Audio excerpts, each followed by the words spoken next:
My name is Bенджамин Чжан from Vanjee Technology. I'm from China. This is my second time to attend Kaztraffic, and we have a distributor here, automatic systems. And what we do the automatic system on the road, on the highway. We supply the LiDAR scanner and the weigh motion system.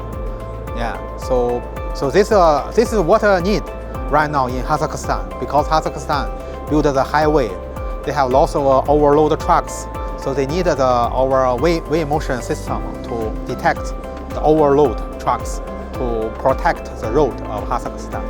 So next year I will be here too. So I'm very glad to be in Astana. The exhibition is bigger comparing with last year.